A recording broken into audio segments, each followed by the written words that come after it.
Hi, I'm Kate Bowler, and this is Everything Happens. Look, the world loves us when we are good, better, best. But this is a podcast for when you want to stop feeling guilty that you're not living your best life now. We're not always having the juicing spree of our lives. I used to have my own delusion of living my best life now. I'm a Duke professor, wine and cheese enthusiast, wife and mom, Instagram gold. Then I was diagnosed with stage 4 cancer. That was 4 years ago, and I'm still here, and now I get it. Life is a chronic condition. The self-help and wellness industry will try to tell you that you can always fix your life. Eat this and you won't get sick. Lose this weight and you'll never be lonely. Believe with your whole heart and God will provide. Keep this attitude and the money is yours. But I'm here to look into your gorgeous eyes and say, hey, there are some things you can fix and some things you can't. And it's okay that life isn't always better. We can find beauty and meaning and truth, but there's no cure to being human. So let's be friends on that journey. Let's be human together.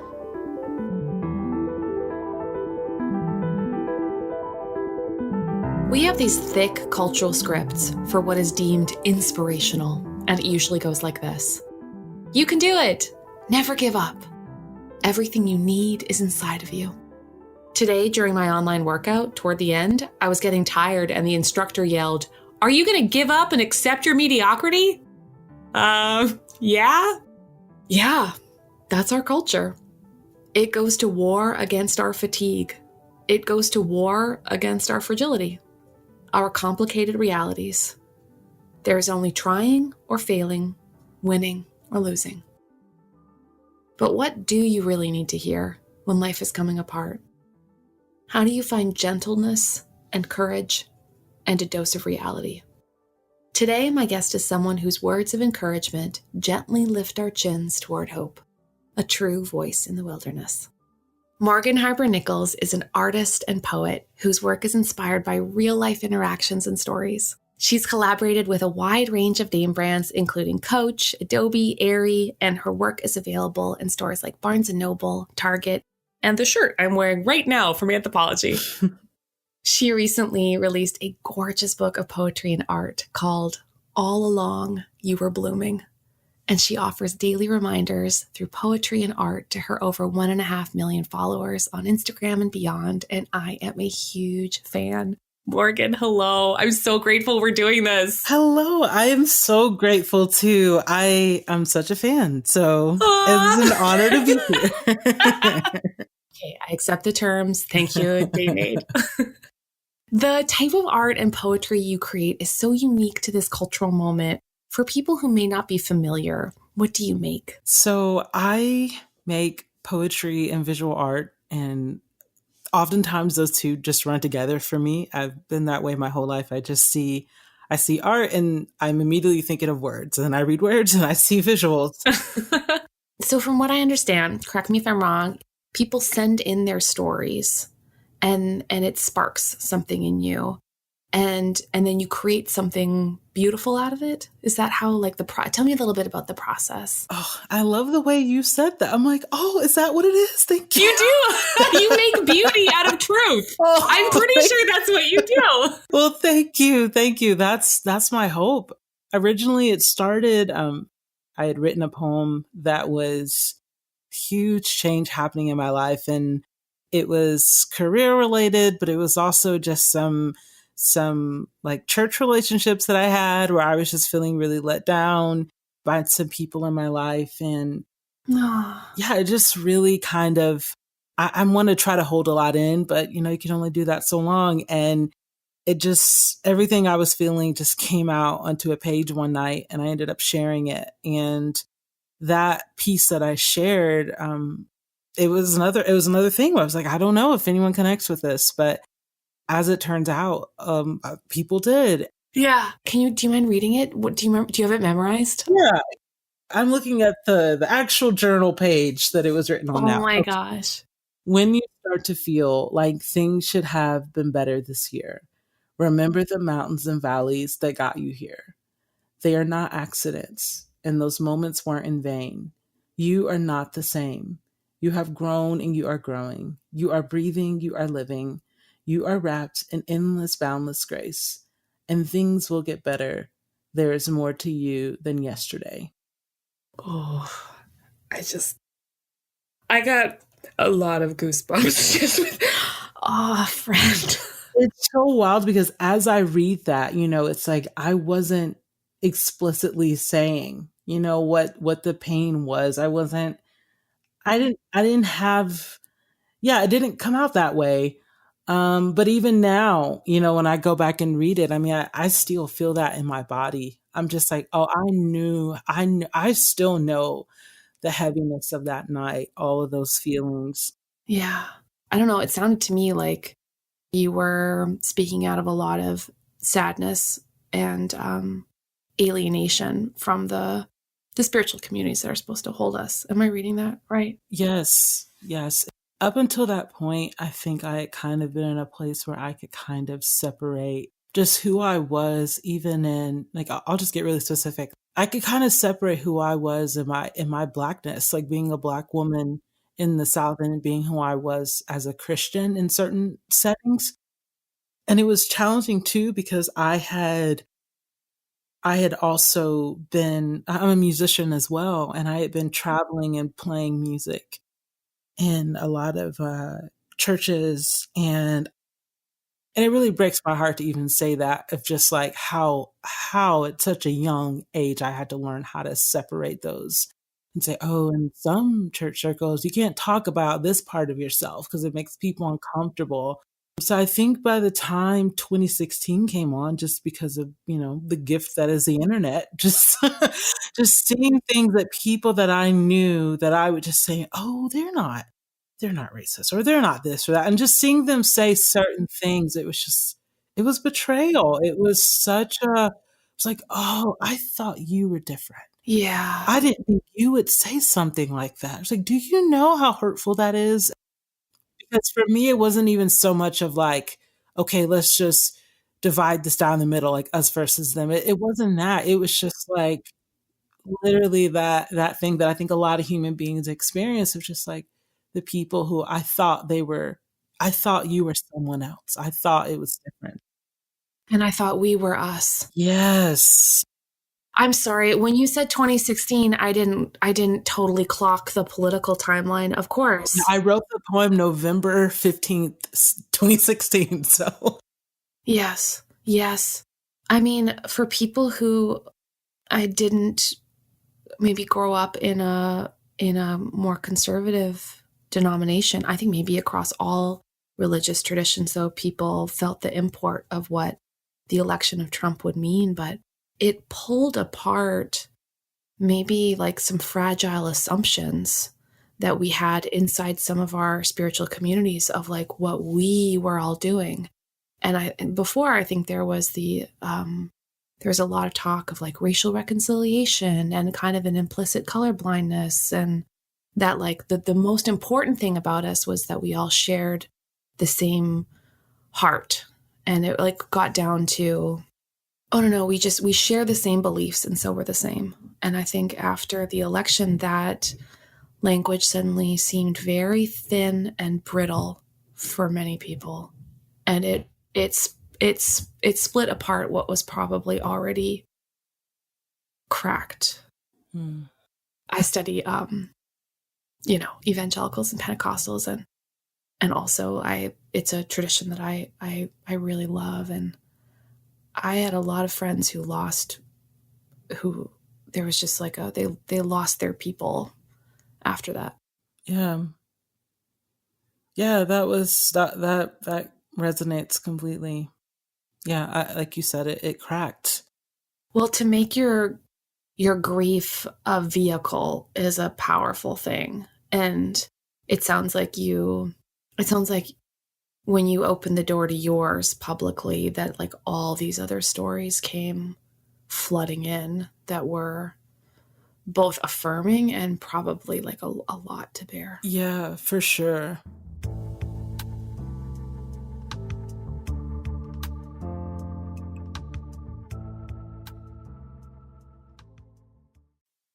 you are absolutely a mirror. It's such an intense feeling of being known that people get when they look at your work. That's, that to me, even just hearing that, it's just so affirming, because I'm still a person who struggles a lot with feeling like I'm the only one. That's just where my mind goes right away. It's just like, oh no, people won't get this. Like, you can't share that part of yourself. No one's going to get that. So even just hearing that when someone says that to me, if like I feel reflected in that, that's when I realize I'm like, okay, this is beyond me. I could not have figured this out. I could not have figured out how to reflect this person. So, in that way, it is a spiritual practice for me. Absolutely. Because it's, it's a reminder of like, oh yeah, it's not up to me to figure out exactly what's the perfect positive thing this person needs to hear. It's like, I don't know.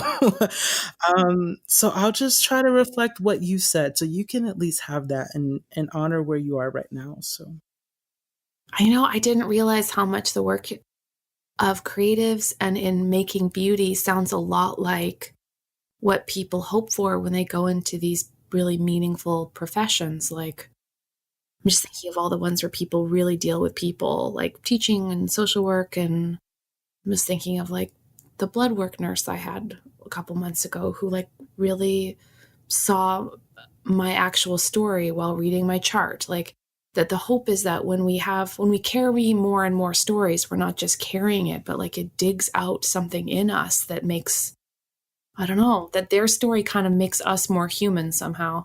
absolutely. One of my favorite quotes is from she's a British nun and art historian, Wendy Beckett. And I love her. you do? Yes, totally. Yes, I do. You had me a British nun, but then you told me who it was. She said, art accepts all sadness and transforms it, implicitly affirming that beauty is essentially the presence of God. And I have to hold on to that every day to remind myself of this sort of pursuit that I have for putting beautiful things on paper with colors. I mean, I'm obsessed with colors. I literally will spend way too much time on color palettes and I'm like, all of that still is me. I believe me pursuing God, pursuing like wanting to know that my sadness is held somewhere, wanting to know that my grief belongs somewhere in a bigger picture and a greater landscape. Yeah. My parents are a huge part of, I think, for even my awareness of like how art can be used. Because both my parents were in ministry my whole life, and I saw them just go and just try to find so many creative ways to connect with people. And how my mom, and granted, she's way more extroverted than me, so I struggled to understand it sometimes, and very Southern in a lot of ways. She'll probably get mad at me saying that. I'm like, no, mom, you're a true Southern lady in a lot of ways. Just like, I'm going to cook for you, hospitality, come in, like make space for you, like stay as long as you need to, knock on the door whenever you need to. And yeah, it was so much of what I saw my parents do and still do. It's just like holding space for people. And it wasn't so much about like, okay, let's get this fixed before you walk out the door. It's just, how can we hold space? So I really do feel like what I'm doing now is kind of my way of doing that. Just like hospitality. I like that. It is, because it's invitational. I feel like we are both in the business of trying to put self-help out of business. So I feel really good about that in Jesus' name, because there is this really delicate place to find where like the world is in pain. They need awareness, they need kindness, they need encouragement, but they do not need like another dose of Rachel Hollis. And for this and many reasons, I absolutely love what you are giving to the world. And I am really grateful. Well, that means so much. I'm just sitting here nodding my head. I'm like, wait, she can't see me. It's a notoriously visual medium. I don't know how to say this without sounding like just super ragey, but it's true. So I invite people, they can send me an Instagram DM or an email. To say a lot of what I receive, it's people who have been through more than what I've been through, and just a sense of different types of trauma that they've had to live with. Mm-hmm. When I read those messages, like I think about the people, I'm like, who, the people in their life who maybe made them feel like they're not safe to share that pain, or they're not safe to walk through these questions. I think about that person and I was like, I think the best thing I can do right now is be the opposite of that person. Mm-hmm. I know I'm just a Mm-hmm. stranger on the internet, but I'm like, the best thing for me that my art and poetry can be is whoever that was that told, or what it was that made you feel like you weren't safe to feel that or express that or ask that question, that there's another whole world out there where you're free to ask, you're free to feel the full weight of your grief if you need to. It is a weird and wonderful thing that, like, an Instagram platform can be a place where in the comments section, some of the most intense kinds of sharing and, in my opinion, like ministry can happen. Because they bring it. Like they bring an unfilteredness that I've gotten, like, once you kind of get into that place of honesty, it's almost like you get hooked on it. How do I participate in that humanity? Mm.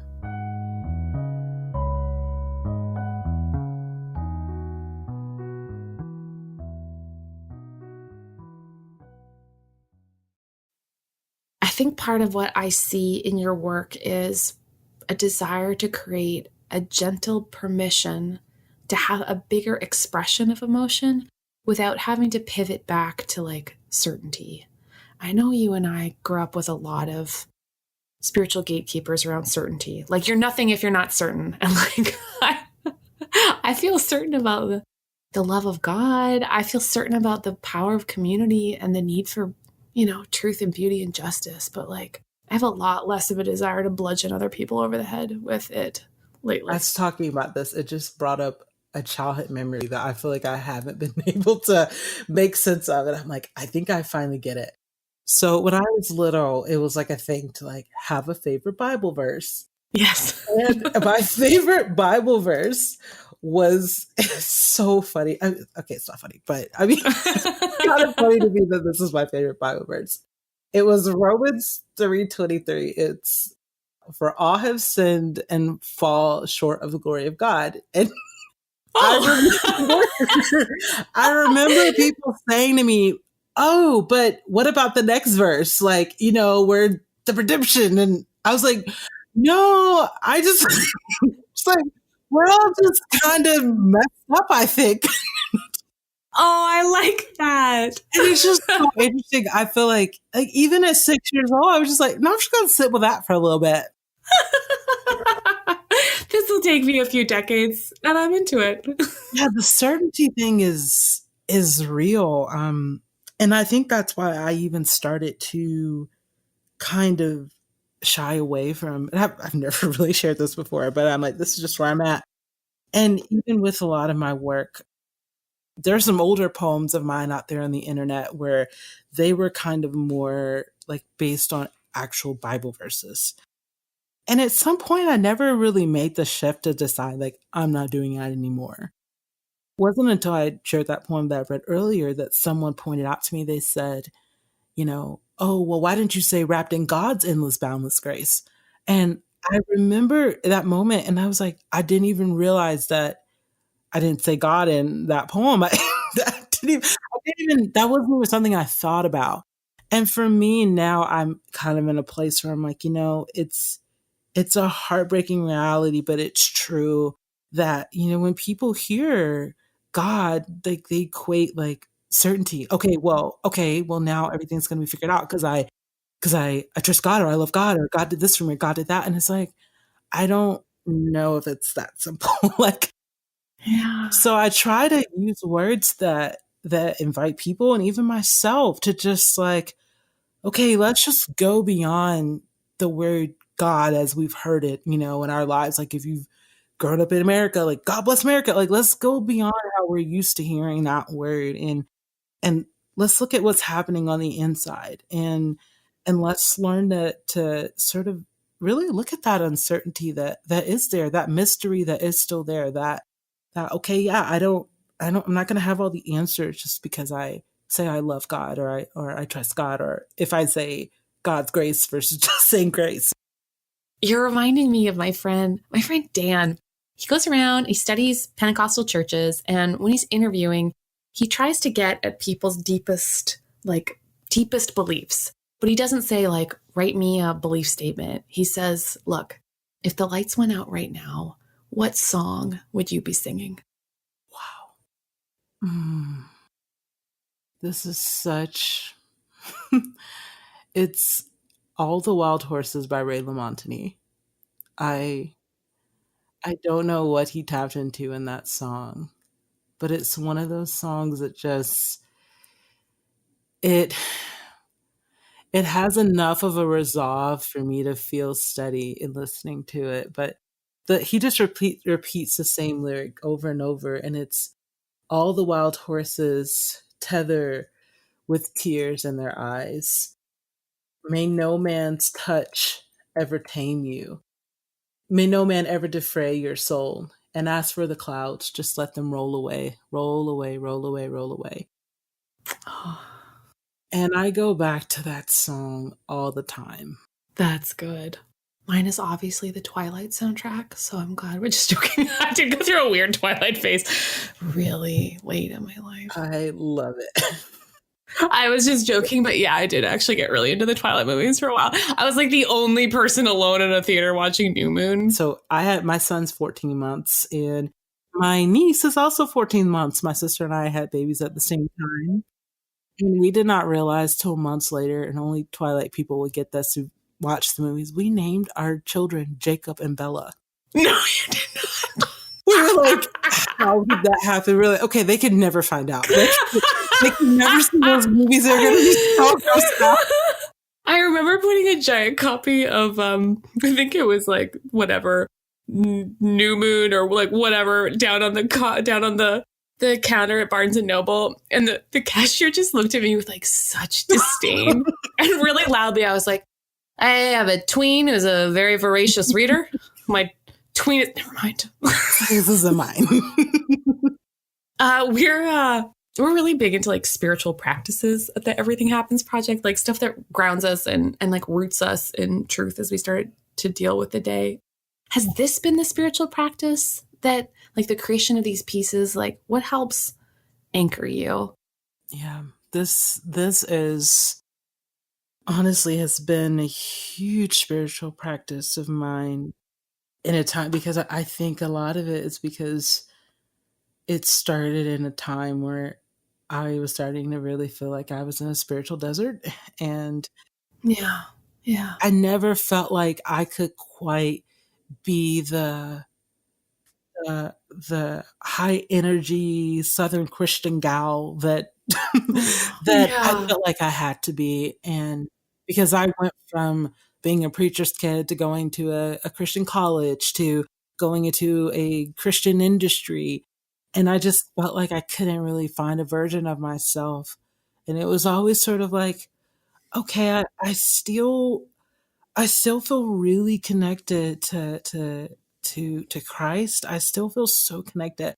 But at the same time, Christ's people, I don't know if they really love me for me, or if they really will like me for me. I don't, there's not a lot of like art groups and book clubs, for small groups and stuff. Like it's no let's sit around and talk, and that's great. But it's just like, there's some of us who process by writing and drawing and putting things, going beyond those words and just really carving away.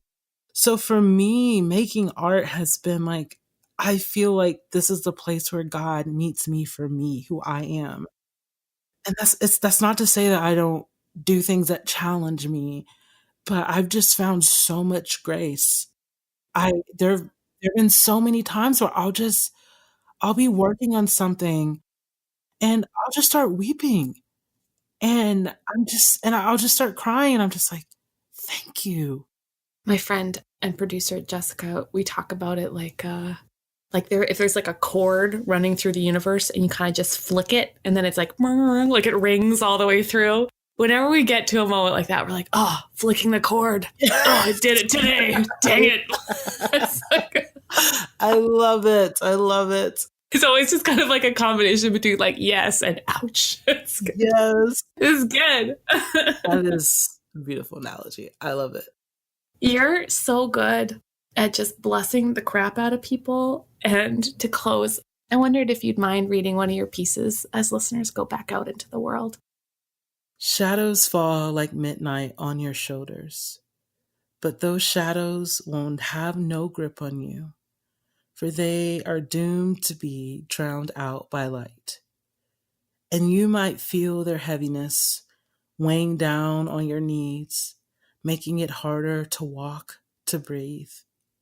But you will be all right, for you are still learning what it means to be strong. You are still a capable, thriving being at a slower, shadow-lined pace. That's such a good blessing for the a little bit tired and the a little bit careworn. Morgan, you are such a gift. And if you don't mind, I will keep you. You are so great. Hey, it's super mutual.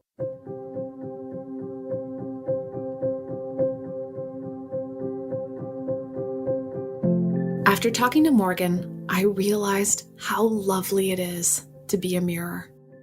Maybe at work or at home, in complimenting a friend or smiling at someone through a car window who is trying their best. We don't always know what we are, who we are, until we see someone reflected back to us. We are so many things. Yes, we are messy and irritable and not amazing in traffic. But we are also absolutely radiant with beauty and wonder and intelligence, and we are probably not going to notice until we see it in someone else's eyes. So, blessed are the mirrors. Thank you for holding up our reflection. Thank you for seeing the potential, the colors, the texture. Thank you for knowing that this, whatever this is, whatever this might be, is still becoming. We are still being made. Thank God.